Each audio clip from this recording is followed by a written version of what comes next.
with Kamala deal at all with the shutdown, which is now going to go into another week, and it looks like it Yeah, might they be. talked about it briefly, but they said, the Democrats have to control the Senate so that we can, make sure and Governor Cooper most likely will be I think he will be the Senate nominee. I don't think anyone's going to primary him, but I think he talked about that. So the shutdown, Yeah, Medicaid, healthcare, um, I think the big beautiful bill, those are things were talked, and I'm going to hand it over to the panel as I head out. But I think okay, Russia, no you problem. Just talking about the oil. I think what I want you guys to talk about today is, Russia, oil, India, a covert CIA operation in Venezuela. Like I said, I think I'm going to binge watch Amazon Prime Jack Ryan today because I'm feeling the need to go see a little Jack Ryan. I don't know if y'all remember Clear and Present Danger, but that was a covert military operation, and maybe Jack Ryan exists in some form of capacity. But uh, thank you all so much for being here, and I'll be back probably tomorrow. But or actually, I won't. I'll be at the state fair. But everything's good, and Mark, and it was a great meeting, and I'm going to hand it over to my esteemed panelists. no problem. Just really quickly, how did Leo feel about his race here locally? Because I know there's been a lot of conversation even about the wanted poster and a lot of other things that have been going I on. think he's feeling pretty confident. I mean, he had such a decisive win in the primary. I think it's looking good for Mayor Williams to be reelected. I think it's up in the air with the mayor pro tem, Mark Anthony Middleton. I think he's going to be working hard for him, and I think he is supporting Adriana Freeman's opponent, Kopak, who I've heard is turning the corner and will most likely win that race, especially with the mayor backing him. I don't know what you're hearing, but I think Adriana could be in some trouble. Yeah, could be interesting to see how that plays out and everything like that. Looks like Chelsea Koku is his replacement, will do well and everything. Hey, Sasha, what is your thoughts around this whole notion of India pulling back on some of the oil production to Russia? I'm thinking that could be a win for Ukraine in their battle and everything like that against Russia. But what is your take on this latest news from India about reduction of oil from Russia? Yeah, it's you see, if India wouldn't be such a large country, then you could say that, of course, they're trying to please Trump and be so-called on the right side.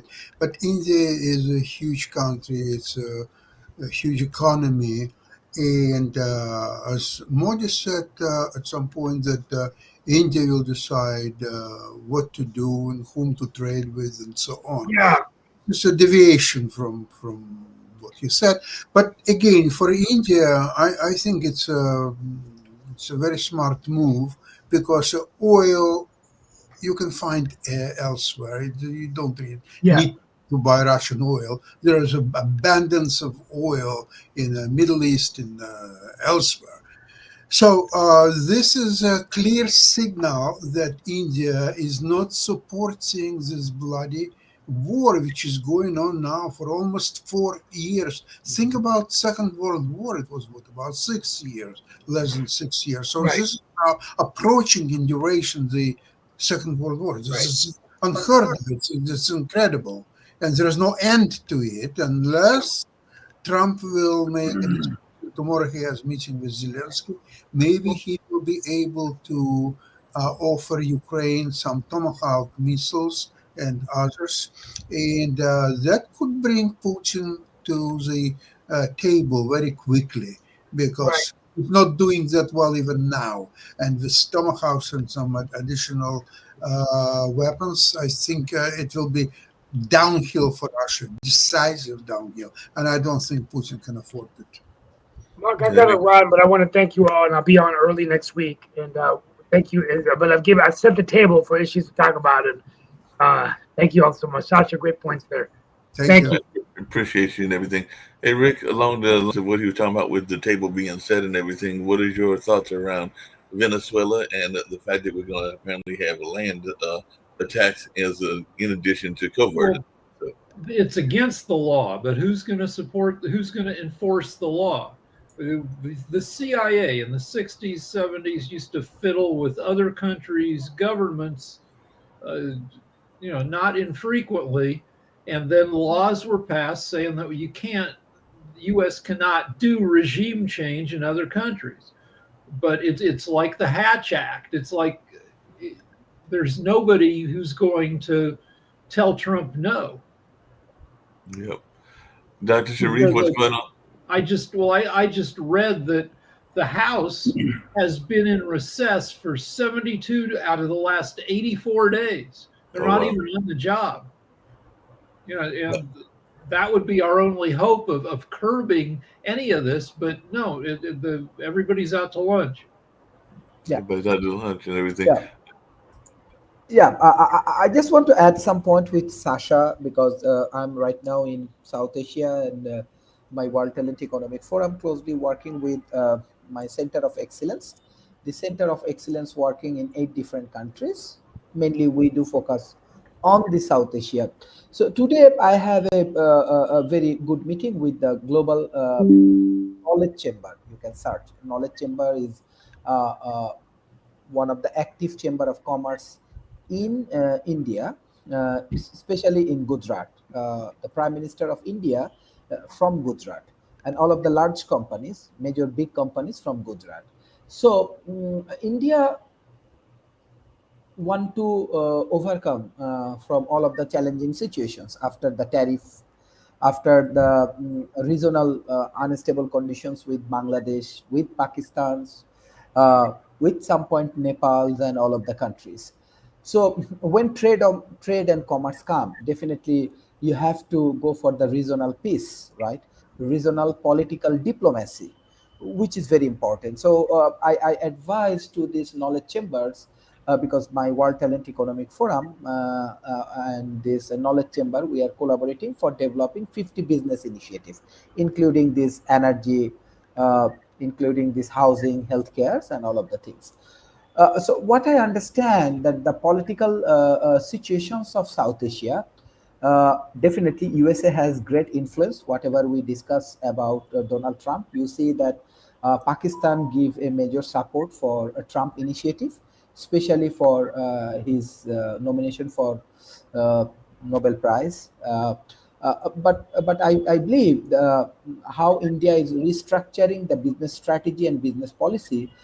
That is the things they are doing right now. Next 1 year, how they can improve this regional peace. Number one, the global diplomacy. Number two, and the collaborations with the tech giant. So when we discuss about the collaborations of the tech giant, 2 countries in AI industry playing the major role.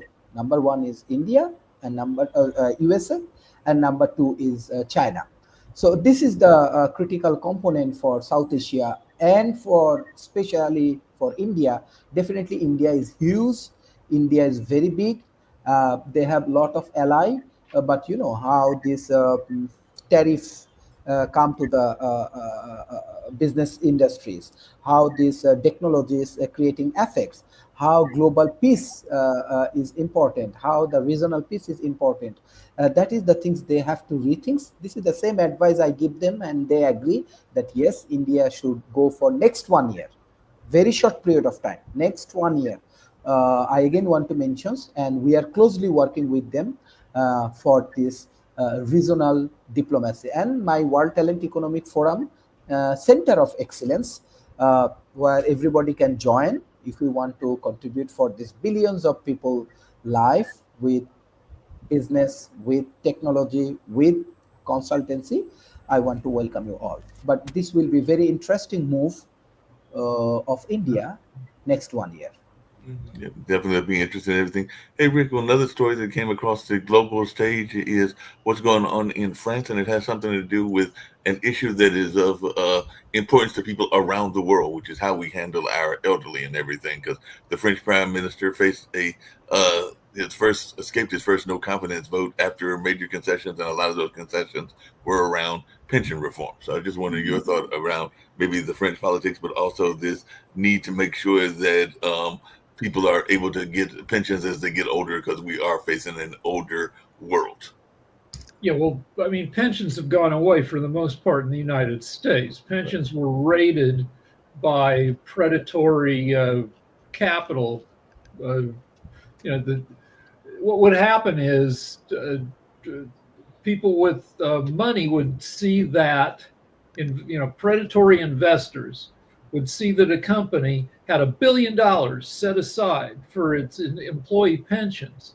They would buy the company, liquidate the pension fund, and then once the stock collapsed, or before the stock could collapse, they'd sell it. And this was a strategy that started in the 70s and has been going ever since.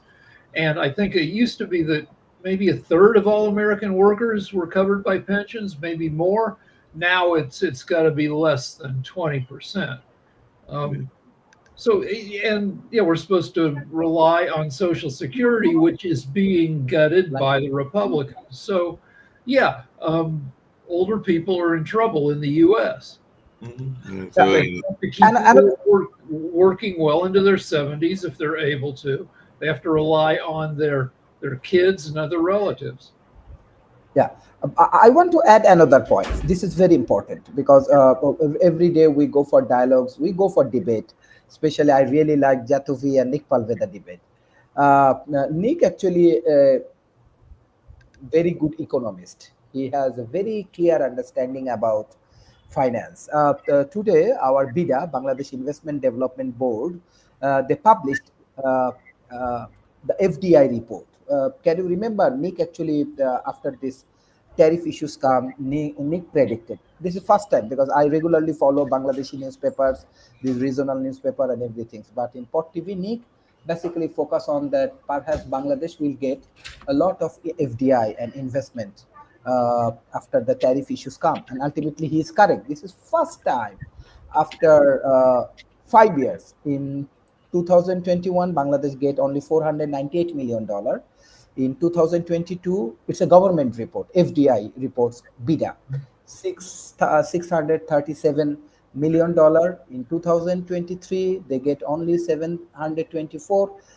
In 24, they get only 676. Bangladesh get FDI, but in 6 months after the tariff issues come, Bangladesh get $1,092 million as an investment FDI. So I want to give a special thanks to Dick, even though he is not in this dialogue, but this kind of debate and economic predictions is very helpful for emerging economy. And I regularly shares my World Talent through Economic Forum Network. I request our audience, please share this kind of content with this think tank, government agency, economic ministries, and media and everyone.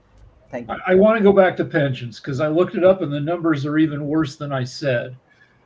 56% of current retirees have some income from a pension, but among current workers, only 19% are set up with any kind of pension plan. So pensions have been knocked down by 2/3. It used to be almost 60% of workers. Now it's less than 20% of current workers are going to have a pension when they retire. And, this is all part of the fucking of the middle class by Republican politics and greedy investor policies. Mm-hmm. Speaking of people that are having all kinds of conflicts, there was a ceasefire, and now both sides are accusing each other of breaching the ceasefire because Hamas has said it has handed over all the hostage bodies it can access, and U.S. advisors are even saying Hamas needs more time to recover hostages' remains and everything. But Hamas is accusing Israel of breaching the ceasefire by killing at least 24 people since this past Friday and everything like that. So what are we thinking about this peace negotiation that Trump brokered and whether it will? All right. So the good thing is all the living hostages have been released, and there are 20-some, hostage bodies still being held. But, if Israel wants to go in and blow up stuff, they're not going to kill any hostages at this point. And Israel probably will. They have a history. Well, both sides have a history of violating ceasefires. So, so the good thing is, anyway, I'll just be repeating myself. The ceasefire is going to break. So. You have now with, again, with the situation with Israel, the situation with Hamas, also now another situation with Israel is there. Remember, they said they did not control the flow of food during the before the ceasefire, but now they've already said that they're cutting down 50% of the food or the humanitarian aid that's going to go in and out of Gaza because of the situation, because they haven't returned the bodies. So this is why, again, when I know the whole idea of people yelling, hey, he deserves a Nobel Peace Prize, it was just a ceasefire. Everybody celebrated a ceasefire, but we should not treat it as a campaign, which they did. We should not treat it as, hey, this is end all be all, because it's not. It's a long, hard process. It's not a day or two thing. So unless the work is going to be put in, I mean, it's going to break down. Treating it as, hey, this is woohoo, one day and it's all over. No, it's not. It's just a day. So right now there's a lot of work that needs to be done, and they got to keep focused on it. You have to put pressure on both sides. You have to make sure that we cannot act like a colonizer, which is what some people are starting to feel. It's a tough situation that's extremely complex. I want to add some point, because I can understand this Middle East markets in this way. Look, when Trump working for global peace with Hamas or with Israel, with Iran, with India, Pakistan, and all of the things, you have to understand it's actually culture.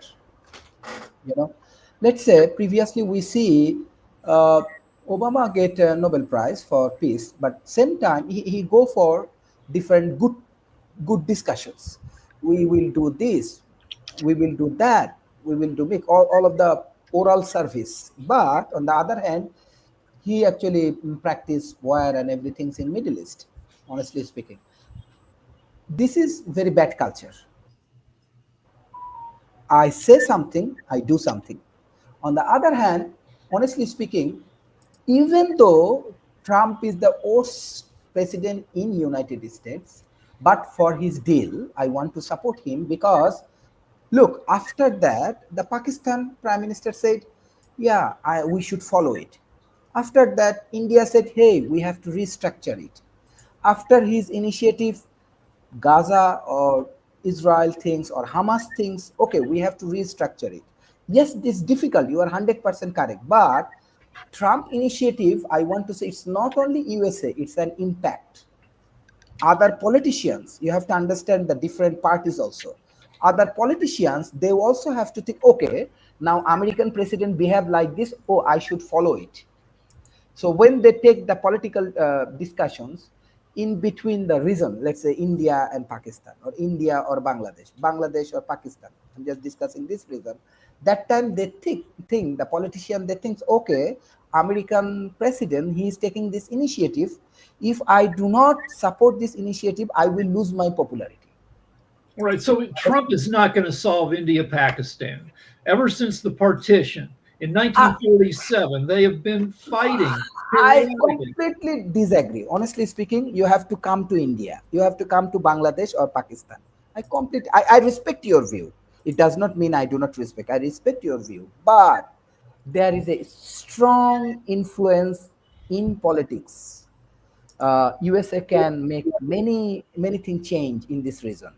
Example, if USA do not support Bangladesh students, honestly speaking, like all of the army come to front line, police come to front line, and they killed around 2,000 people, like 2,000 students.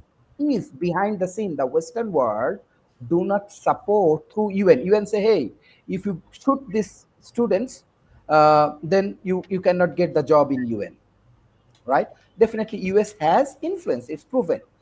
I can completely understand. I can understand your frustrations. Everything is, but as an outsider, I'm just sharing the views. USA still, because of their military power, again, because of their military power, media, and investment, banking sectors. Even I'm a very big criticizer of Trump, right? In terms of immigrations, in terms of this tariff, I always criticize it. But still they have impact. Even though if you think about China, honestly speaking, if you go for these arms and these military issues, China definitely overvalued. Well, So it still has impact. and I agree that America has that culture, power that culture. you're speaking about. Culture. And I agree about the cultural piece. Yeah. The reason I agree with Rick that I don't think he's going to be able to solve it is because of who Trump is, and not what you're talking about. Because I think how fickle he is in terms of sticking with one thing and being able to see that one thing to completion. So, for example, and I'll go back to the Israel and Gaza situation right now. He wanted the instant gratification right afterwards. It's still a long process. And instead of waiting until the end, he wanted the answer now. And so even with what's going on with India, that's going to be a long process. And I completely agree with the cultural aspect and the ideas that you speak of. Completely respect that idea and that viewpoint. But I don't have any inclination based on his history that he's going to stick with it to the end. That's where I think the disagreement comes from my perspective, that I don't see him sticking to the end because something else, another shiny object will come out, and then he'll shift his attention and his views towards that. And then that thing that was being fixed that is very fragile. If we can keep Shaquille, if we can hear from Shaquille, who keeps coming in and out, I want to hear what he says. But I got to say that Pakistan and India are pretty good at limiting the scope of their conflict, because Pakistan has 250 million people, almost as big as the U.S. India, 4 times the population of the U.S. They both have nuclear weapons. They know that if they let the conflict get out of hand, the carnage could be incredible. So they fight with each other, but the conflict is limited. Shaquille, you got anything to? You got any thoughts on the Pakistan-India conflict or what's going on with the peace talks in Israel? No, I'm not going to comment on the Indian Pakistani conflict for obvious reasons. As far as the Israeli Palestine issue, look, it's very interesting. I a few days ago was talking to a few people, and somebody came up to me, a fairly high-profile person in Australia, and said, "Do you support this? Do you support that?" I said, "I don't know. I don't know. I don't know how to feel about this issue." And they called me whatever names they called me. How are we going to know this? How are we supposed to know? It appears to me that if you criticize Israel in any way, you're an anti-Semite. And if you criticize Palestine or the Muslim reaction to that, then you're somehow anti-Islam and a racist. The reality is that most of us that live in the West, 1, we all want to live in peace, and 2, we're kind of frustrated, okay? I know many people from many different religions and many different cultures. I don't hate somebody because they believe something different to me. How does that translate internationally? It doesn't. Because what we're all being fed is what the media tells us and whatever media we're watching. And if you happen to be somebody who watches all sides of media, let's say you watch Piers Morgan or the Young Turks or any of the other media, or the podcasters, what conclusion could you possibly draw? You've got people who are passionately on the side of Israel, and you've got people who are passionately against the side of Israel. And we're left in the middle going, oh, okay, well, look, I'm not sure. And I think the worst thing that could possibly happen is what is actually happening. That it's dividing us as people because we don't know how to feel about these issues. And I'll say one last thing. And as for Charlie Kirk, look, I am not going to make the assertion or the allegation or buy into the conspiracy theory that this was some sort of Zionist, conspiracy theory that killed him, right? There are unfortunately some crazy people in the world. But what happened to him is wrong. And what I'm most disappointed about is those young people that have gone out there on social media and celebrated his death. I wouldn't celebrate the death of somebody who's on the left. He didn't deserve that. He died in front of his kids. He died in front of his wife. And what was he doing? People say he advocated for guns, or he advocated for Christianity, or advocated for this or that. At the end of the day, he was going to university and college campuses and saying, talk to me, let's have a discussion. He didn't deserve to die. And I'm very proud to be part of that organization. It's wrong what happened to him. Yeah, nobody. I don't blame the left for that. The only people celebrating his death are dickhead edgelord incels who are by far not even 0.1% of Americans. They're just people that are the same. They're just jagoffs who want to get attention by, everybody is unified. Regardless of what you thought of Charlie Kirk, everybody is unified in saying that he didn't deserve to be assassinated brutally. But so I want to talk about American Jews. Not that I can speak for all of us, but there are, outside of Israel, there are more Jews in America than in any other country. And, when I was a little kid, I was taught in Sunday school, whatever Israel does is right. But I think the last 2 years have forced American Jews to think about, to separate what they think about Israel and what they think about Israel's current leadership. And I feel like the majority opinion is that both, Hamas, murderous dickheads, Netanyahu, allied with murderous right wing, his coalition, is a bunch of murderous right wing dickheads on both sides. We still support Israel, but we don't like Netanyahu at this point. On that, I'll tell you what, nobody denies Israel's right to defend itself. And after 7th of October happened, Israel had no choice as to defend itself the best possible way.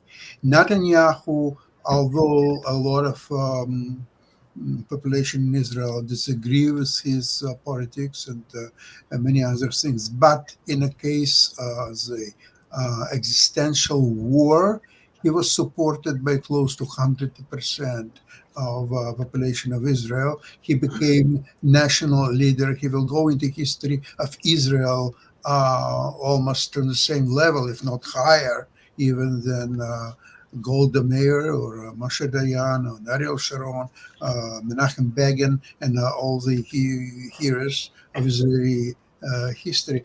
Dr. Sharif, I have a question to you, because you were talking a lot about Donald Trump and his role in international politics and so on. Now, when this, I wouldn't even call it peace, the ceasefire agreement, or at least something happened, whatever is in the Middle East between Hamas and Israel, and Trump snatched that to himself.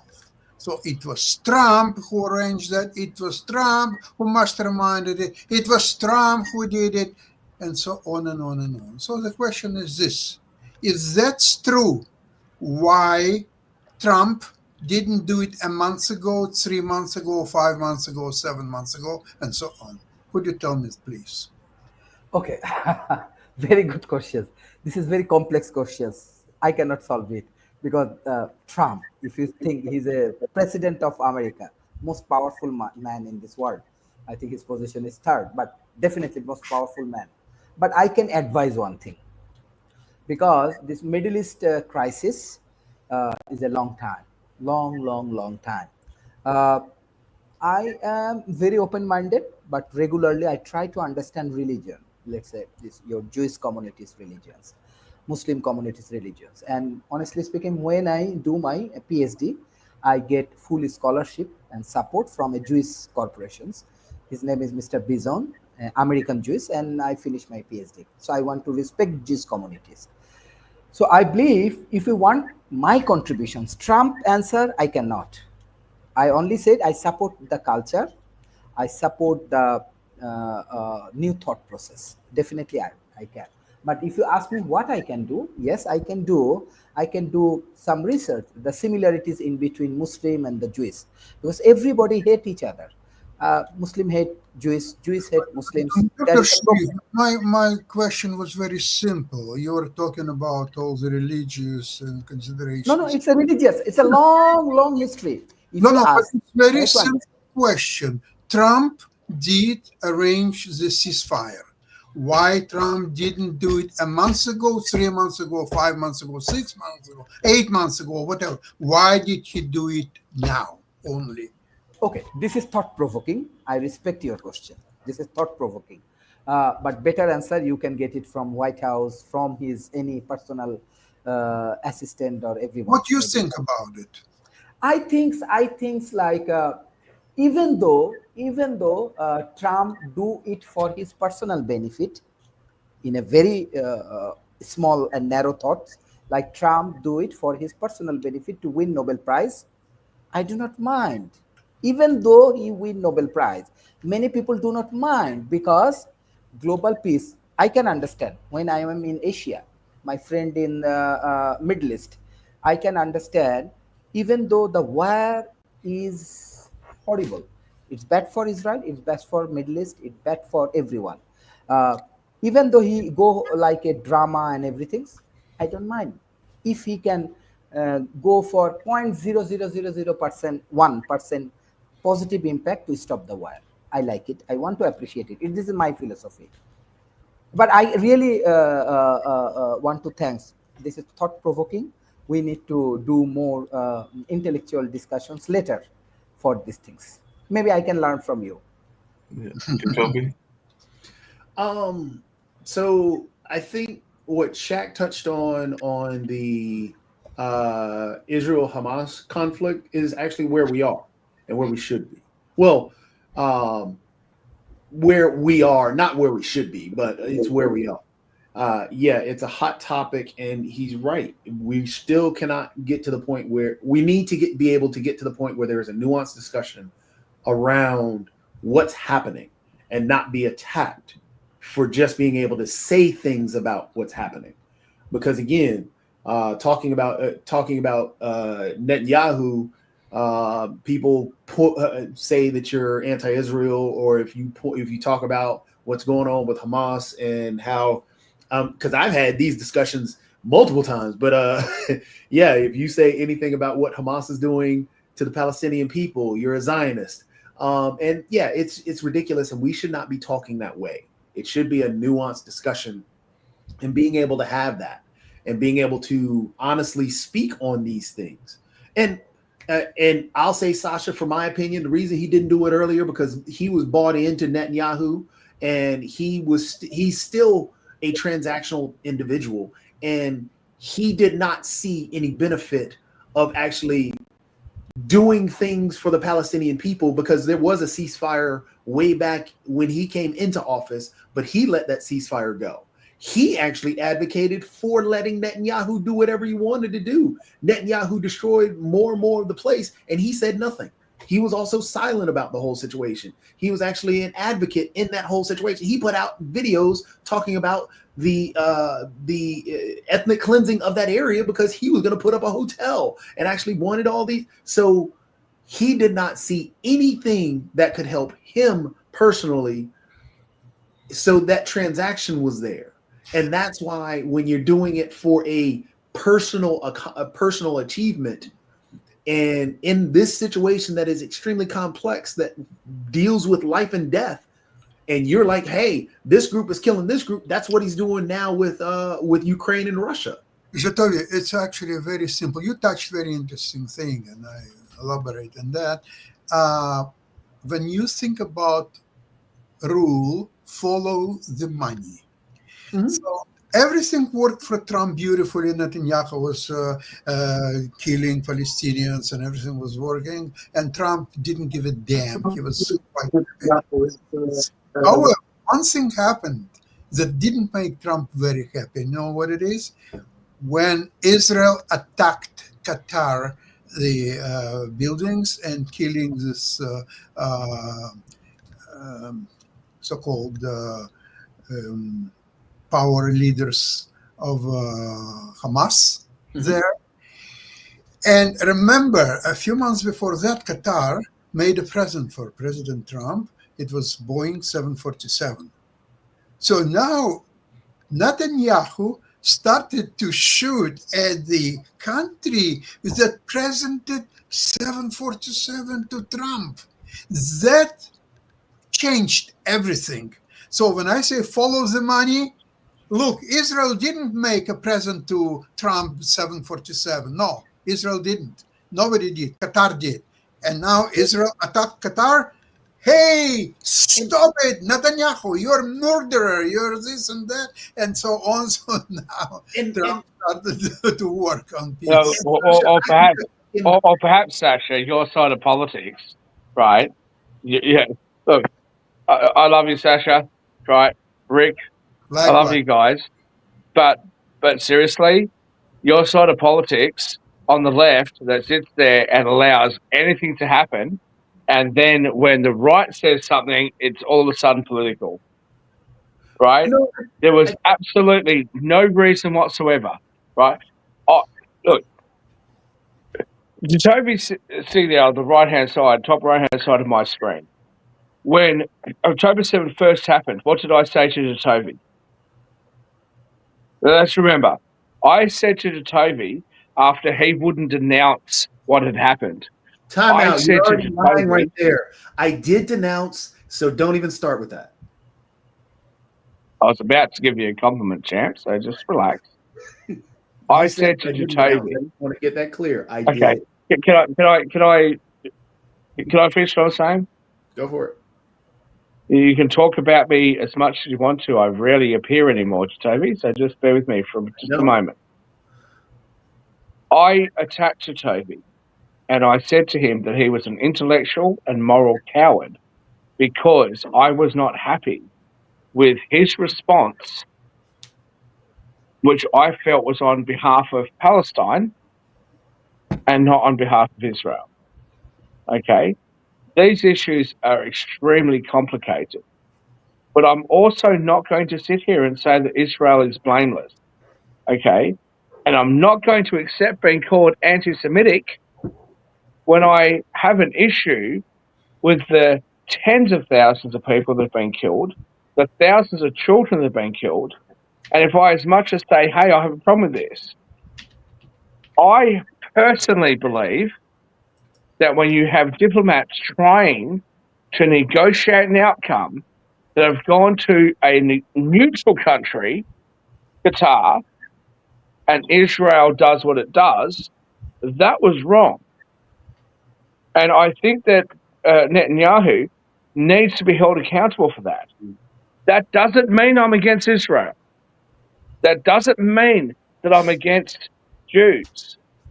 Doesn't mean that I'm an anti-Zionist or an anti-Semite.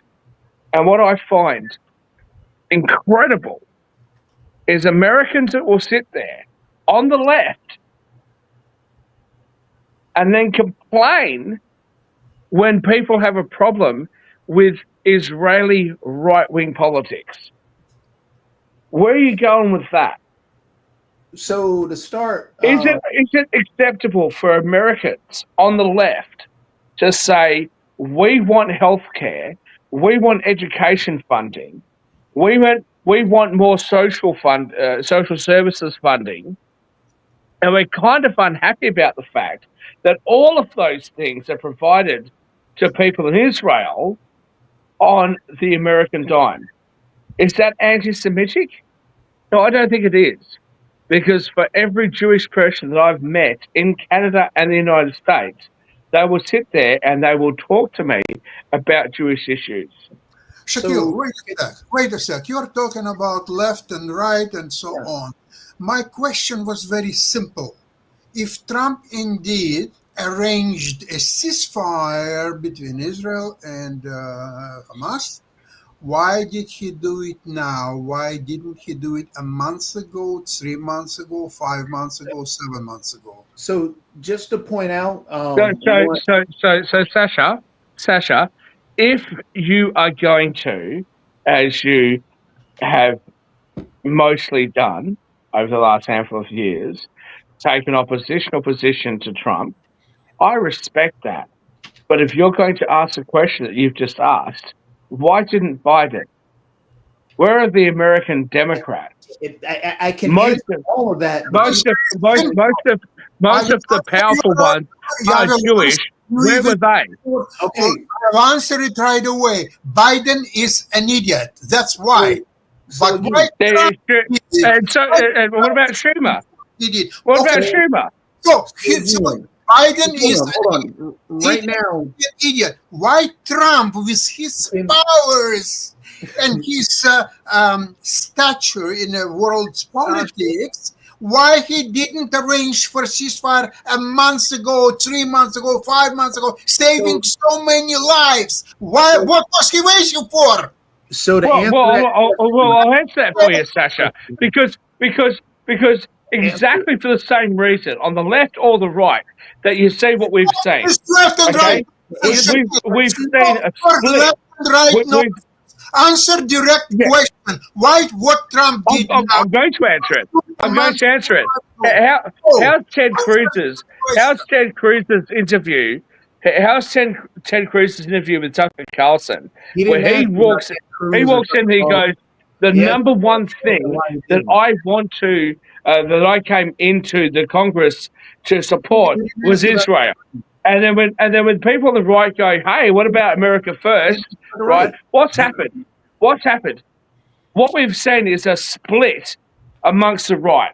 We've seen a split amongst those MAGA Republicans, amongst those people that think that our countries and what we stand for actually matters and stands for something. So again, what do we see from the left? What do we see from the left? More immigration. Let's bring more people in. If you really care about the issues that you say you care about, and you really care about Israel, maybe you'll stand up to some of those Zionists that advocate for the things I've advocated for. My question. He's listening. I have numbers. So a majority, according to a Washington Post survey. With the greatest respect, Rick, Googling numbers doesn't make a difference to how people feel and their emotions. This is a survey of how your politics in America, politics in America is so venomous, and it has affected everybody around the world. Now you're not listening. Let me get a word in here. Let me get a word. So, Washington Post survey of Jews this month, recently, 32% of U.S. Jews approve of Netanyahu. 68% do not. So the U.S. Jews are not a unified monolith defending Netanyahu. Most of us think he's not a great leader. So the thing is, again, Sasha, to answer your question, hang on. You're not going to interrupt me now, Rick, because I'm going to talk. You can't. I can even get louder. If you'd like me to get louder, we're going to not have a discussion. If you're not going to change your volume, but you've had 9 months. You've had 9 months, Jacoby. I've left because of you. And I can't be muted. I want to speak to Rick for a minute. At some point, you've been. You've had 9 months to fucking go on about whatever you want to go on about. Because I can keep on talking. Shat, thank you. So again, Sasha, to answer your question that you had talked about earlier, and again, I completely agree with you.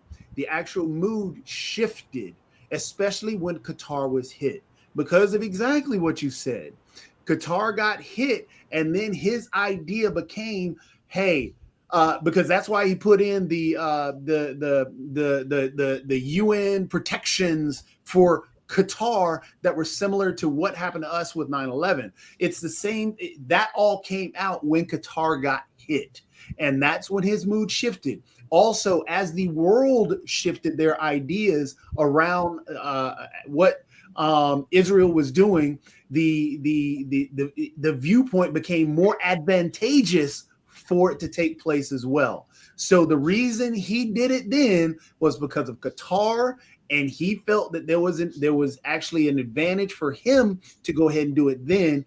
To, hey, we're going to squash both sides. But as you can see, that is still very fragile and it seems to be falling apart right now. Zakaria, if you refuse to follow the money, story about the 747 gift to Trump and so on. So what then happening is that the Trump for several months was looking at how Israel is demolishing Gaza and killing civilians and all that. And it was all right. Okay, so Israel, go, Netanyahu, best friend of Trump, just go and kill more people. I don't care. But when there was only one shot at Qatar, a friend of Trump who gave, so this is one thing that outweighs 1,000 times the fact that Netanyahu was killing innocent Palestinians, right? So this is telling you of the nature of Trump, what kind of an evil man he is. I finish. But what about how evil? If you're gonna apply that standard, what about how evil the Prime Minister of Israel is? Yeah, here's what I find. You know what? I'm not going to argue with you guys, right? You guys are on the left, fair enough, fine. You guys are on the left, no dramas, right? For the most part, as a dismissive to dismiss our arguments. Don't do that. I'm not. You haven't even heard what my response is yet. You haven't even heard what my response is yet, sweetheart. You started with insulting me, saying, "Oh, well, you didn't denounce," and then, "Oh, I'm going to compliment you." Well, I called you very intellectual. You did it. Yeah, but you did it. Just have you did it. Look, we can pull the tapes if you want to, Jatovi. You didn't at the time, and at the time, I was in support of Jewish people, and I said that what was happening to them was wrong, and you wouldn't say a word. And then you came out after Democrats came out and said, after the most left-wing Democrats came out and said, how many lives does it take? Then you came out, and I actually got the talking points from the DNC, and you repeated them verbatim. Jack, pull the tape and stop complaining. Have a discussion if you're going to talk. But if you're going to sit here and attack, then sit back, relax, and let the grown folk talk, okay? Well, okay. Well, I'm so sorry that you feel that you're the grown folk and I'm the little immature child. But can I give you a little bit of parenting advice? Most parents allow their little petulant children to speak so that they can correct them. Who is inebriated right now? So please do sit back and relax, Sasha. Rick. Okay. So I can't speak about the Israel-Palestine issue because now I'm going to say something that might upset some of our Israel folks, and you're going to sit there and tell me, "Oh, Shaquille, maybe you're inebriated." And at 1 o'clock in the afternoon. That's what you sound. You're slurring your words. No. I've got to start the chat, so I've always slurred my words. Nope, not like this. Talk about the freaking issues instead. I would love to talk about the issue. Well, you've just interrupted me when I was talking about them. No, you started off, well, you're from the left, so I don't really want to talk. Who cares? Just talk about the issue. The issues are about how the left of America and how the right of America address these issues. Okay, I have more interesting question. Shaquille, tell me, please, how long do you think the shutdown will last? I don't think it will. I don't think this is going to be a lasting peace agreement. I've had No, he's asking about the government shutdown. The government shutdown in the U.S. Government shutdown. Oh, the government shutdown. Okay, well, I'm going to address the other thing that I said. Yes.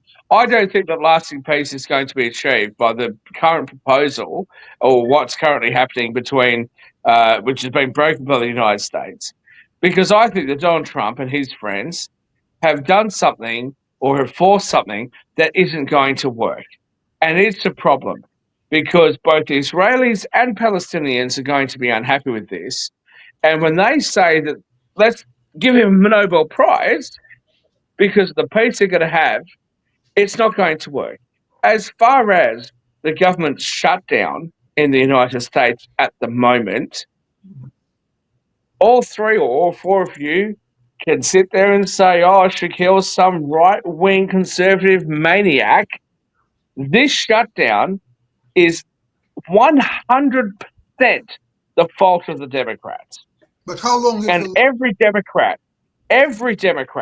that does not vote for at least a continuing resolution should be embarrassed and should walk out of Washington with their heads held in shame. This is a disgrace. Shaquille, but math is very simple thing. Look, Republicans have 53 votes, and then it's 60. So they have to get on their knees and kiss the asses of Democrats to get the 7 votes that they're missing. And if they are not, then the shutdown will go on for several months. How about that? Let me tell you this. If Republicans bend their knee on this $1.5 trillion travesty that the Democrats are trying to force upon the American public, when they well know that the majority of the American public does not approve of it, I will never, ever support a centre-right political party again if the Republicans accept that. All Republicans. Are you saying the Republicans? All Republicans healthcare should stand fast and oppose this travesty and this assault against American democracy that the Democrats have, as they always have throughout their history, tried to inflict upon the poor populace of the United States. What Sasha But said the is correct. US is the richest country in the world by far. And that is the only country in the world that doesn't have universal Medicare. And people cannot afford in 2 months, they will not be able to afford the medical insurance. It's not like in Canada. In Canada, I have MRI or I have any procedure. I pay 0 cents and $0 for that. In America, you have to, especially if you're uninsured, then you're at the mercy of institutions who will provide you a bill for $60,000, $175,000, whatever. So they need insurance. So what you're saying is $1.5 trillion. So you can spend $1.5 trillion on your army, which is not fighting anybody. The only countries that they can fight is Mexico and Canada, but nobody else in the world. So that is justified, and spend the same money to insure people in the United States is not justified. Shaquille, how come? Well, let me tell you how come, Sasha. Because if reality even remotely reflected what you've just told our audience, I would agree with you 100% that it's wrong. Okay, but that's not what's going on. Okay, if Democrats are really so upset about the healthcare tax thing being ended, fair enough. I agree with them, actually. I agree with them. And as you well know, I think that the situation with American healthcare is a disgrace. I think that Americans on all sides of politics should be embarrassed to go to other leading countries in the world and have a healthcare system the way that they do, right? It's awful. But that is not what is in front of the Congress today. And what we have seen at the moment is that Democrats are trying to force $1.5 trillion worth of things that are actually controversial. What they're saying is, we won't even agree to a continuing resolution. We won't even agree to just keeping the government open while we can negotiate and debate these subjects. You said a bunch That's of the words. Democrats. Because the Democrats are today, as they always have been, a hateful group of people, and have always tried to oppress those that below Let's them. be a little bit more specific and not generic. Sasha's asked you multiple times, and you keep saying, well, it's against the Democrats. The Democrats want to throw this stuff. What is this stuff? Can you tell us what they are actually standing up and fighting for? Your girlfriend, the president of this network, would be upset with me if I went through the entire list and went over our allowable time. But I'll be more than happy. I'll be more than happy to appear. I'll be more than happy to appear tomorrow. I'll be more than happy to appear on our next show and go through the entire list of the things that Democrats have unreasonably demanded, Jacoby, if that's what you want. The funny part about it is Nick was able to talk about those 3 key points pretty easily. You came on here and just even now said things, stuff. Oh, there's all these things.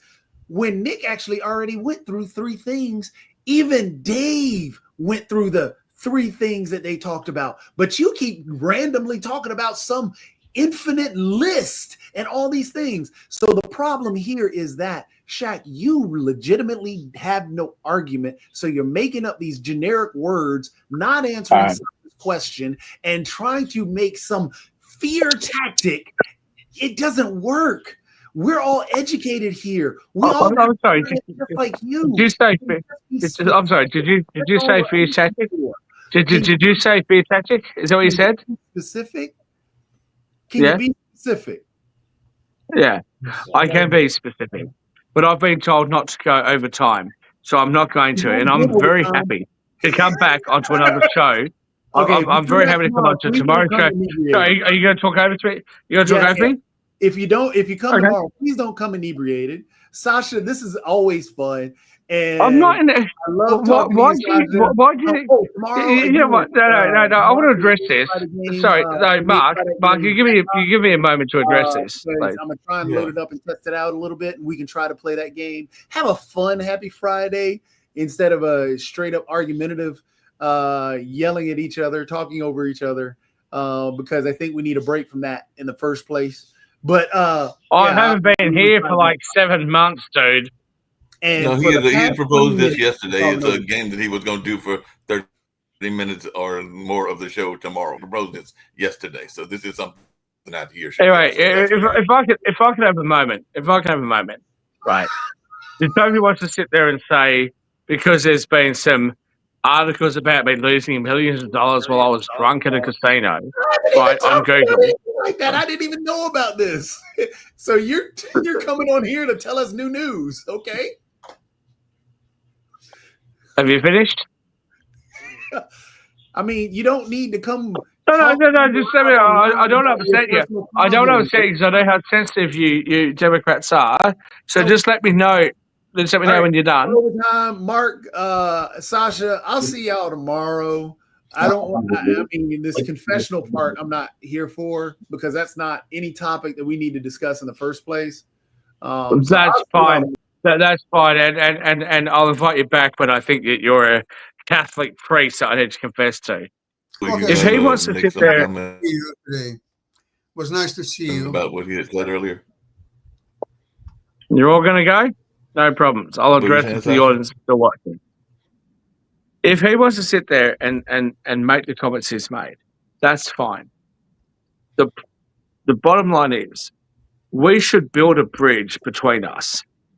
There are issues that most of us agree on. Okay? Nobody wants to see people living in poverty. Nobody wants to see people with food insecurity. Nobody wants to see people without health care. But the issue is that the solutions that are being offered by the political left in our countries are not solutions, in my personal opinion. They make them worse.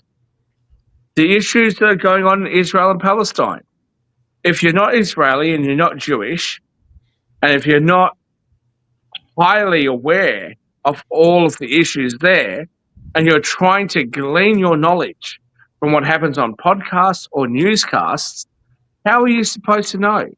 people on both sides of this argument make compelling statements. How are you supposed to know? The idea that somebody is going to feel a certain way, or is going to feel that the pictures of dead children and dead families is a problem and they're not happy with it, is not anti-Semitic. I don't know a Jewish person that would tell me it is.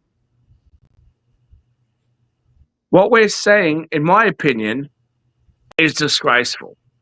It shouldn't be happening. It's not acceptable. And after I haven't been here for, what's it been, 5-6 months, and you have Jacoby sitting there attacking me because I have a stutter, which I've always had for the last 5 or 6 years, I've always had. It was to sit there and say, oh, well, you know, he's stumbling over his words. Okay, fair enough. I've just come out of surgery, by the way. But because this issue was so serious, I came on, and he wants to sit there and try to malign my reputation the way that he has. Fair enough. Cool. You guys support that? Cool. No problems. Hook up with our president of our network and go with that. Bottom line is, I believe in people, I believe in peace, and I hope that can be achieved. And I will not tolerate somebody saying to me that, oh, well, your opinions don't matter. And I will remind everybody here, including you, Mark, to go back and have a look at the initial podcast that we put out. Jacoby did not say originally that there was a problem. It was only after high-ranking Democrats said, high-ranking Democrats said, how many Palestinian lives need to be lost to make up for what happened in Israel? That's when he took their side, but originally he didn't. I, on the other hand, as a person that comes from a Muslim family with a Muslim name, took the side of Israel, took the side of our Jewish friends, our Jewish brothers and sisters. I think that should be noted. If you don't believe me, go back and run the tapes. And if you're not sure what dates they are, I'll give them to you.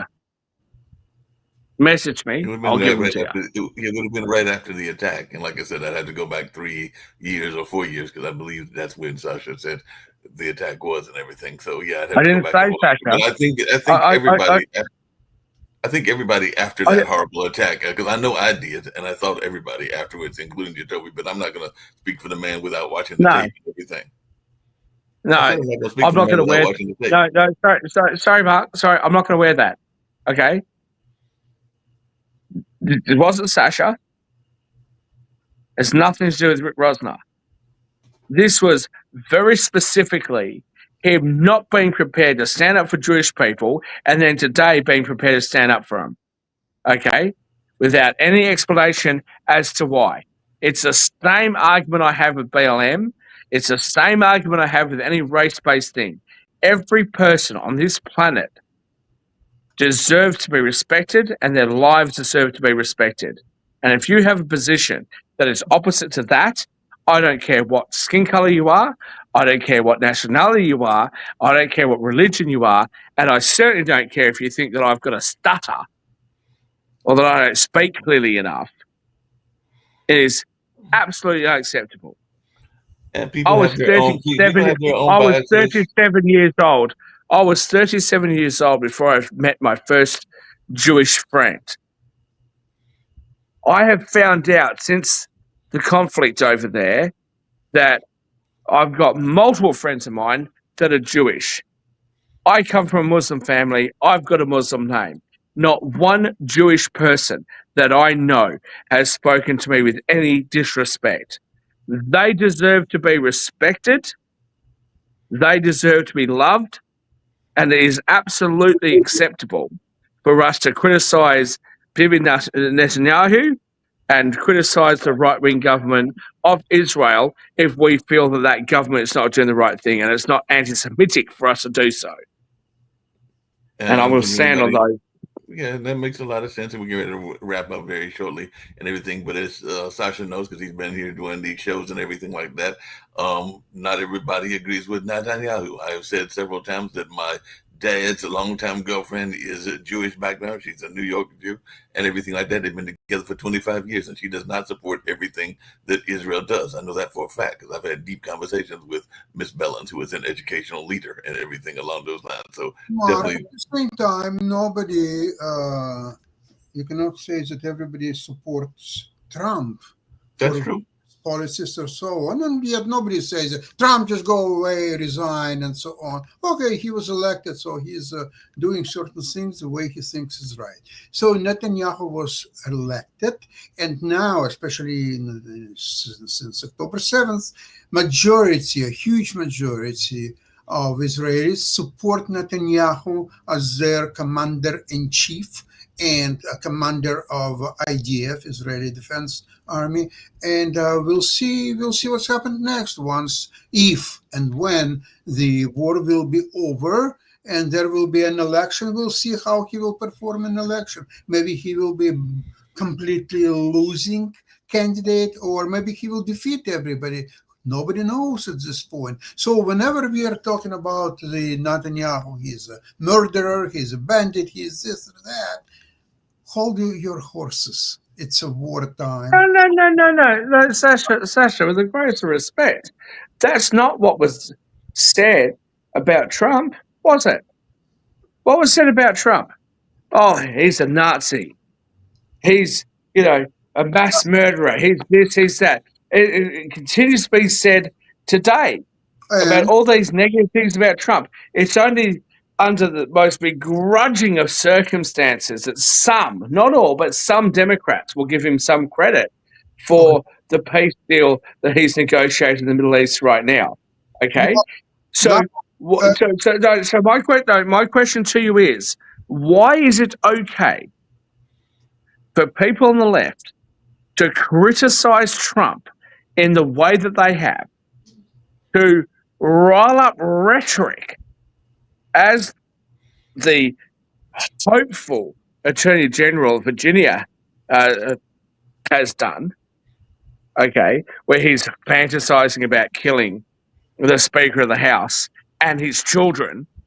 Why is it okay for them to do that, but it's not okay for people on the left or the right to say to Israel, hey, we're not very happy with how your political leaders are acting? I agree with you on that. It's okay. They can say anything what they want, except that it's up to Israeli people to figure out what to do with Netanyahu, or listen to him, or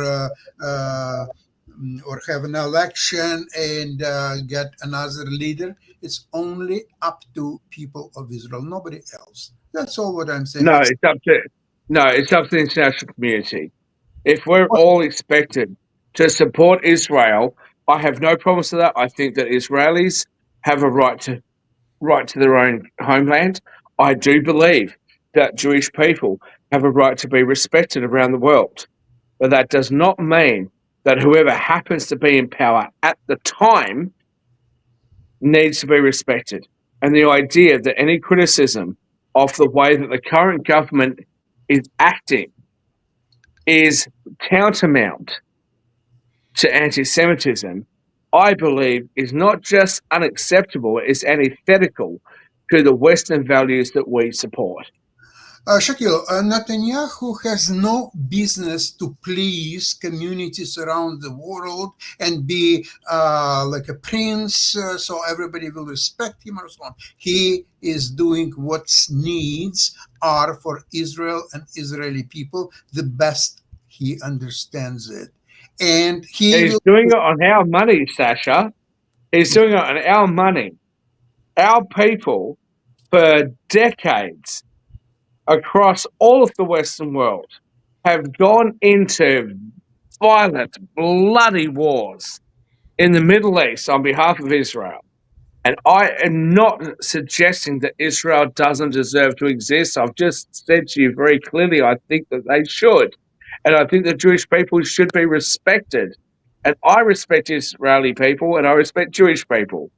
But the idea that you cannot criticize the current Israeli government Okay, you're without being called right. You have anti-Semitic right to is a criticize. disgrace. Okay, you have right to criticize. Do it. Criticize. That's okay. But it doesn't mean anything to Israel and to Netanyahu and Jewish people. You can criticize all the way you want. That's your right. I agree with you. Yeah, absolutely. But perhaps those of us that are centre right, who are being forced further right, as you've seen a split in the MAGA at the moment with people like Tucker Carlson, right? With people like Candace Owens, who was denied a visa to come to Australia Yeah, we talked about that. because she was saying something anti-Israeli. Perhaps those of us that believe in real freedom and the ability to express our views and freedom of speech might start sitting there and saying, hey, why are we not allowed to criticize Israel? And the reality is that every Israeli that I know says, you should be able to criticize us. You should be able to have these conversations. It's not about us criticizing Israel. It's not about us criticizing Jewish people. What we're being told is we can't criticize the current government. We can't criticize the people in power. That is exactly what the left and Sasha, you personally, are so opposed to in Canada and in the US. We should be able to hold our governments to account. The time will come. Yep, and on that note, we're going to get on out of here and everything like that because I know that we've had a very rich and robust discussion. Didn't even get to two of the issues that I wanted to get to, which is Doctors Without Borders losing its right to go into Haiti, which is another country in crisis and everything, as well as what the Catholic Church said, where they should have been holding their church members accountable, and that they said that people that were abused need to be receive some reparations and everything like that. So we didn't even get to those topics, which I think are very important human rights topics, Shaquille, and everything. I'm going to throw another branch out. First of all, I don't know. I believe that Toby didn't know that I've just come out of surgery, so he probably doesn't know. He probably doesn't know that. So we'll forgive that. Thank you to Toby, to Sasha, and to my other Jewish friends. Look, I love you guys. Those of you that I've met in person, I love you guys. Those of you that I haven't, I love you guys. We want to move towards a more peaceful planet. It breaks my heart that we have what's going on. I don't believe that Trump's plan that he's got right now is going to solve the issue. I don't believe that. But we shouldn't be fighting amongst each other. We should find common ground. So, from the bottom of my heart, I don't appear very often anymore. I love you guys. Hope you love me back. Yeah. We can live a more peaceful life. Yeah, Thank definitely you. agree with you on that. And on that Let's note, work we're going to towards go out that. of here. And we'll have World Politics at around 5. I've actually got to get ready to go to the Hayti Center to meet with some people to talk about Black history. So I know that that'll be an interesting conversation because the gentleman wants to talk about Black Wall Street. So I'm going to head on out of here. But definitely we're getting ready to get on out. I'm sorry? Sorry. No, I was putting it away. Yes, because it's a cheap shot, but yes, Black history is so important, Mark. This is a podcaster that I don't know from Adam. Like, he called me because he was here because Kamala Harris was in Durham, and actually Steve Rao opened the show because Steve Rao actually met with Kamala yesterday, which you probably missed that part and everything like that. But he was. No, I saw it. He's met with Biden. She was doing. He's met with Biden and all the rest of it. Yeah, she was doing a book signing and everything like, but it was a high price book signing. So I know a lot of people would have liked to have gone to the book signing, did not go to the book signing because. But you know what? Cost too much. You know what? You know what I so resent, and I know you don't like me saying this sort of stuff. But you know what I most resent? I was out tonight, and people went, "Oh, it's so amazing that somebody like you supports the, centre right." Well, they didn't say that. It's the conservative movement. I said, "I'm not a conservative." Right? I don't want conservatives in America to hold me as their own and go, oh, look, we've got somebody of color. The idea that you guys on the left will do the same thing, oh, look at my skin color. You should come to my event. I think it's disgraceful. I think it's awful. And like I said, there's I a think lot of it's people divisive. there's, like I said, a lot of people would agree with you. A lot of people, including some socialists, would agree with what I was talking about with Leo, our current mayor, and everything, because he got some pushback because one of his opponents put a wanted poster out and everything, and people found that was a distasteful way to do politics. And I actually wrote that it kind of reminded me of Willie Horton and everything like that. So there's a lot of things that go on the left on politics, but the person that put out that poster actually said that The they were connection socialist.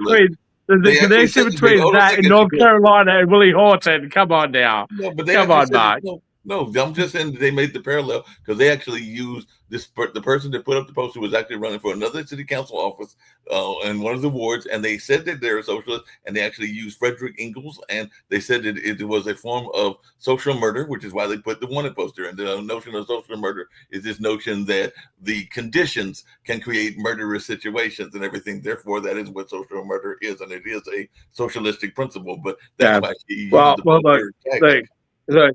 Look, I'm really, really sorry for those of you in the United States that have felt this kind of hatred, right? That is told to the rest of us around the world on TV. That has not been the experience that I've had in the United States. I think that the everyday American person is a friendly person, a cordial person, a welcoming person. That's been my experience, most certainly through the South. And so those people that are going to go there and say, oh, it's such a racist country and this and that, I'm sorry. Maybe that's happened to you. I don't know. But that certainly hasn't been the experience that I've had. Actually, different people have different experiences. I've had some experiences that could be considered racist and everything like that, whether it was in corporate America, because yes, I have done work in corporate America as well as everything, and whether it's been And I haven't. I haven't. not say that you had not, Shaquille, but I'm just saying whether it's been in those environments or not and everything. And like I said, this gentleman reached out to me because he knows that I am now considered the staff historian at the Cultural Arts Center that I work for and everything like that. So he just wants to learn about Black Wall Street, which is what we will be talking about in about 2.5 hours. And he wants to learn my thoughts around that. And let me ask you a question here, Mark. Mm-hmm. So I've got some friends that are here at the moment, right? Mm-hmm. People here that actually picked me up from the hospital. So I'm saying I'm stuck from my words a little bit. They picked me up from the hospital earlier. Nothing serious. Can I have a history of White Wall Street? Yes. Because I'm not white, right? Because I'm Indian by blood, right? Many generations away from there. But you're many generations away from Africa. Can we have a White Wall Street movement? Can we sit there and say, hey, we want to talk about all of the achievements that white people did? Can we talk about the French and the Dutch and the Germans that helped the United States overpower Mother England to become a republic? Can we talk about that, or is that racist? You can have here's the thing. No, you can have you guys discussions want to about all sit there that. and continually talk about the color of your skin and it's Black Wall Street, it's black this, it's black that. We need affirmative action for this and that and the other. Well, and what you do is you diminish the hard work and the success of people of color like myself who have bloody earned it. Shaquille, you're dismissing the notion of what created Black Wall Street in the first place. Black Wall Street, from a historical standpoint, and I know this for a fact, were created at a time.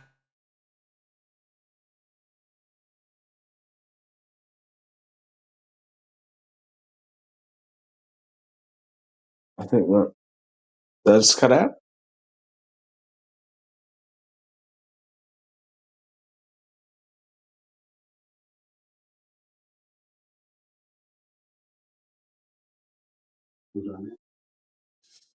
No, we can go over, but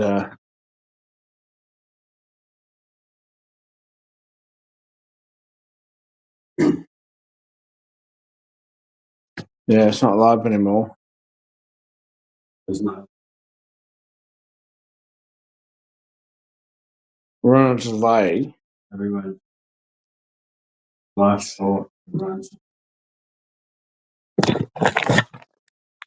Yeah, I might just have to jump off this because it doesn't look like it's